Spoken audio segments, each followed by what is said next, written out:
in-depth. Okay. Yes. And what about the general elections, as I mentioned, that the ones that occurred in 1947? Yes. Which party won, and how many parties are there in Sri Lanka with their political leaning as well? I will make the way to. Okay. So 1924, it's Manin Devonshire, the Governor Manin and the Secretary Devonshire. Okay. After that, the crucial part, the crucial we say the crucial the turning part, point basically. The crucial part of the Sri Lankan political system was 1931. It was Donamore, was implemented by the Governor Donamore. So that from that we had the vote system. Says for the first time ever we had the vote system. Like a democracy. Yes. You can vote for the. Yes. As you mentioned before, the monarchy system. They didn't listen to anyone. And after that, it was introduced. Because in 1928, the first ever, the oldest party, it was we called as UNP? No, it was actually it's the oldest party. It's like workers' union. It was so called as workers' union. It's like more of like a socialist party. So it was created in 1928. The SLFP, you are talking about Sri Lanka Freedom Party? No. They are later. They came later. So the first party was this one? Yes. So after that, 1935, the first the first main party was LSSP. It's like the party of Sama Samaja Paksha. We say. So after that, they got the socialist policies, and also they got the influence from the Russia and China also, the leftist and the right parties, and they gradually they had started the way of democracy. After that, 1947, the Salisbury Sami has implemented another constitutional reform of the parliamentary system of British. They came the parliamentary system in 1947. After that, the first election was in that same year. And then it was 4 parties was gaining power. They had. So they didn't had a clear majority. No. So it was a coalition government. But the thing is, first before 1946, they have a group called Sinhala Mahasabha. So they were like pro leftist and pro center right people. They were. So after that, in UNP, before UNP formed, there was a society called Lanka Jatika Sangamaya. So it was called as Lanka National Movement. So after that, from the influence of that, they become as one party, Lanka National Movement and the Sinhala Mahasabha. They created as UNP. 1946, they created their party, and they were pro-right. Pro-right, yes, and they have most of them. They have pro-capitalist ideas. So when the election was in 1947, they had about 86% from the parliament. So from the total elected members. And after that, from the LSSP, they have about 15%. And the other parties, it was like 8%. And these UNPs were pro-right, and they were believed to be conservatives and pro-capitalism as well. Yes. Exactly. And how much for I think they retained power till 1956. Yes. For 9 years. Yes. And after that, who came in power? Actually, when the major role, they had the major role in 1946 when the United National Party was formed. There are the 2 major roles. D.S. Senanayake was the leader of the UNP at that time, and finance minister. As I know, SWRD Bandaranaike. He was a well-known person actually in that time. He was very popular as well because of his ideology and political policies.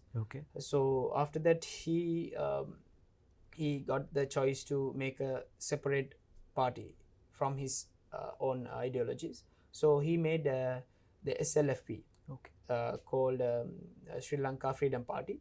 So it was made in 1953, but they had no choices for the election. But they waited until 1956 main parliamentary election. After that, they got power in 1956, defeating the UNP government. So after Bandaranaike was shown as the Prime Minister of Ceylon, so he had got so many wrong decisions at that time. Before he was assassinated in 1959, he had implemented the Sinhala Only Act. It was like the main root of the 1983 insurgency from the Sinhalese and with the Tamils. So yeah, it was a main cause, we can say. So after that, he was implemented that act. So many minor parties got formed, and they got struggled to get away from this act, but he didn't listen. So after that, he got assassinated in 1959. After that, his wife, Siramawa Bandaranaike, which was elected in 1960 July elections. The first Supreme of the country. Yes. After that, because he from the party, they don't have any options to give to choose the seat. So after that, his wife came to power 1960 until 1964. After that, till 1964, 4 years. And SLFP is a pro-left party. Yes. So the economical shift would have been much more impactful towards Sri Lanka as a country. Yeah, we can say most of the time it was socialist and center left. Yes. So after that, once again the UNP government won the election in 1964. Daddi Sirisena, Daddi Senanayake. He was the son of former Prime Minister, the first Prime Minister of Ceylon, D.S. Senanayake. So after that, he has also faced a lot of problems with Sri Lanka, and even after that, he was when he was ruling, there were so many problems with the farmers and from the leftist parties. So after that, eventually he got defeated by 1970 main election. So it was the main opposition leader. It was Siramawa Bandaranaike. So after that, 1970, the election, she won the election from sixth. We can't say 6/5, but 50% of the parliament was her in her party. So after that, in her favor. Yes. So after that, the main opposition was the Tamil. We can say Ilanke Tamil Arsukachi in Tamil. We say ITAK. Yes.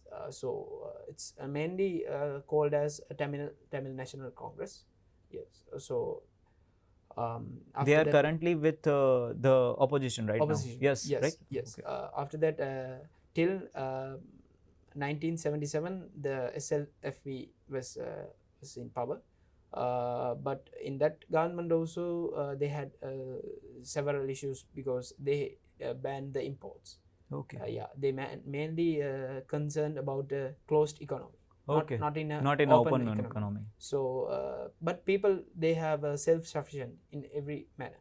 They had their own food, their own garments, their own products, as well as the transportation. And we have a surplus in every kind of thing.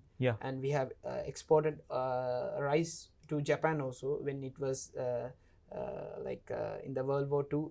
In that time, we had imported rice to Japan also.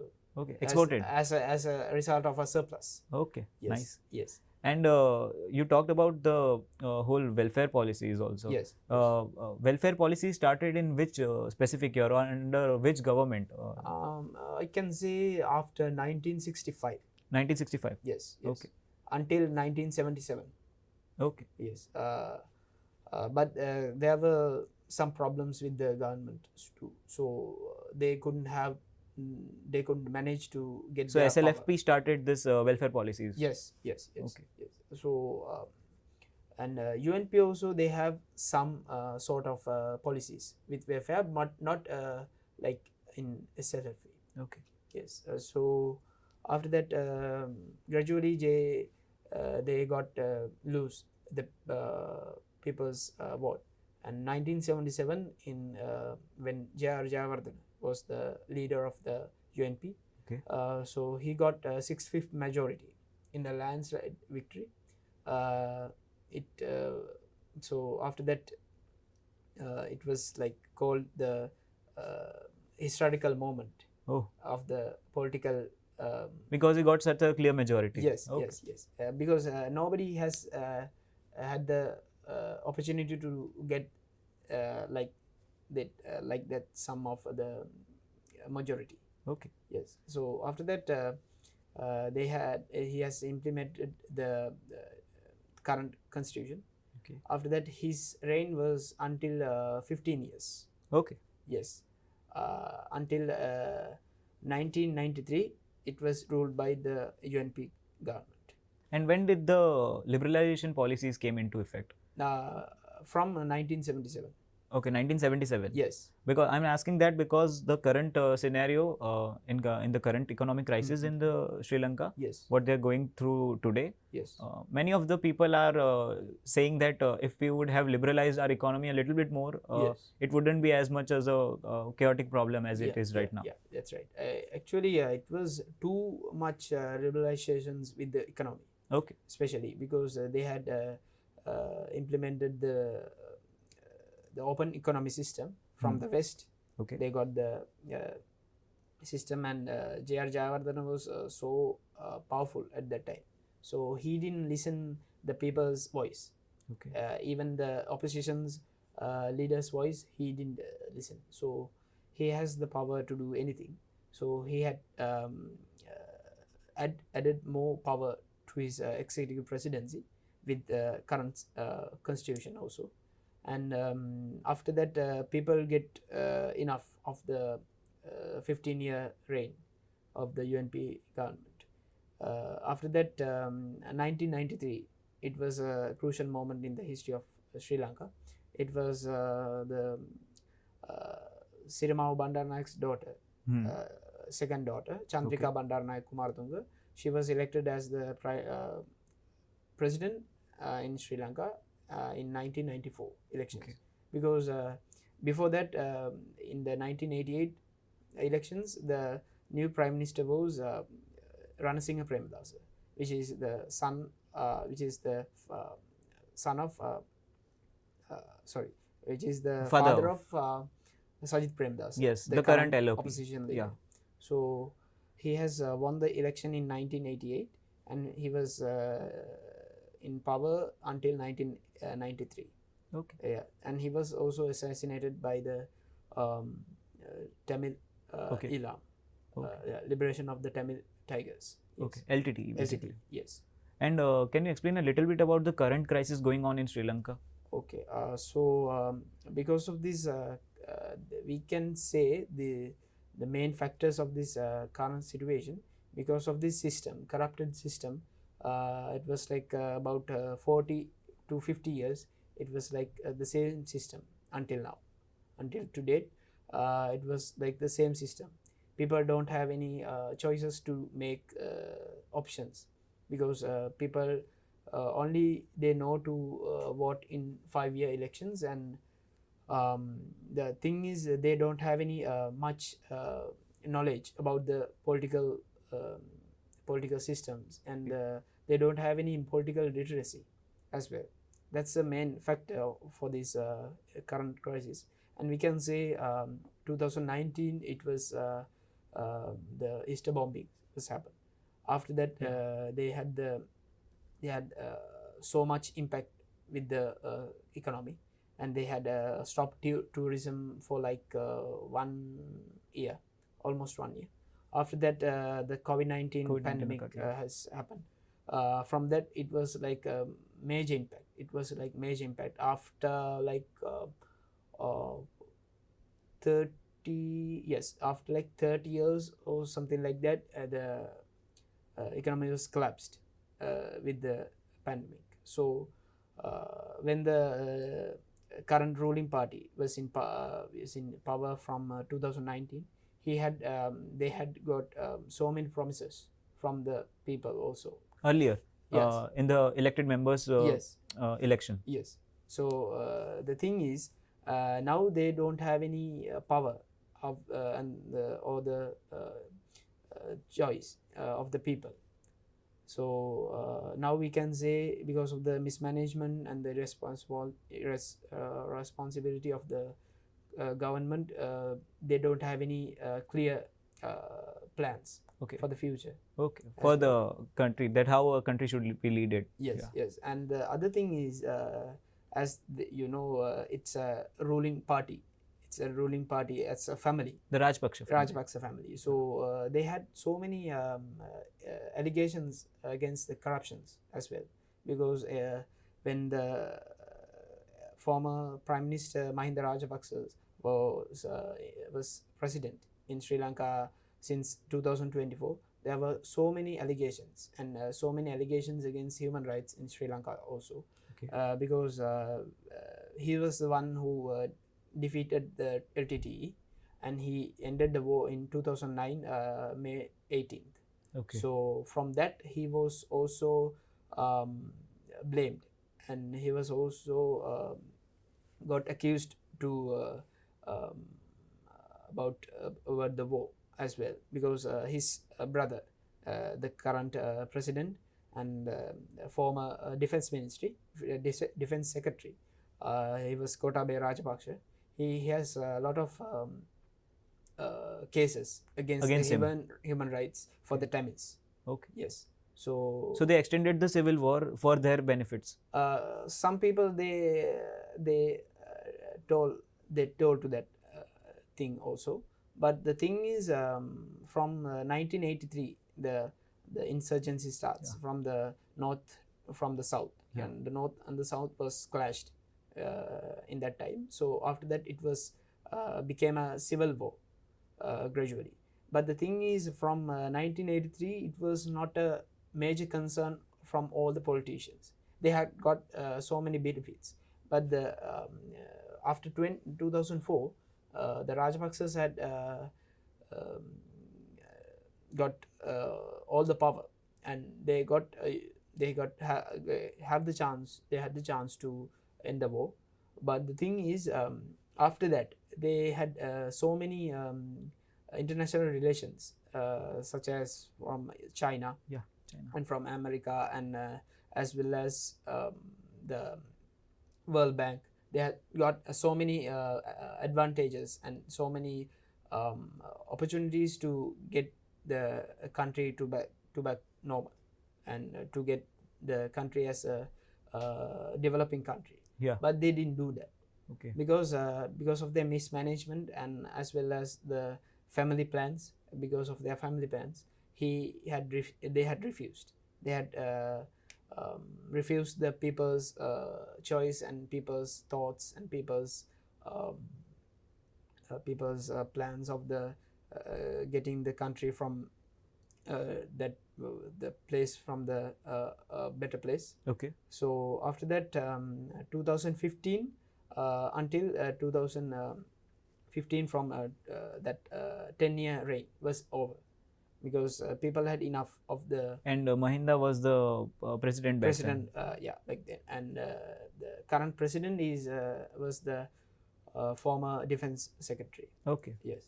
And a little bit about the relation of Rajapaksa family with China also. That they have been alleged that they used money. That they endorsed money from China to use it for their election campaign in the last parliament elections. Because they had got so many transactions with China, Okay. as well as the all the ministers also have alleged with the corrupted systems with that when we talk about the infrastructure facilities, they had promised the Rajapaksas had promised the people to getting better the roads and highways and all the people's needs and facilities. So they have developed, but the thing is, from most of the time they got advantage from that debt.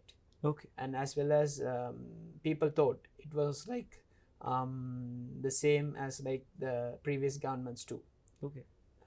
Because of that, people had enough of 2000 from 2015 onwards. People had enough.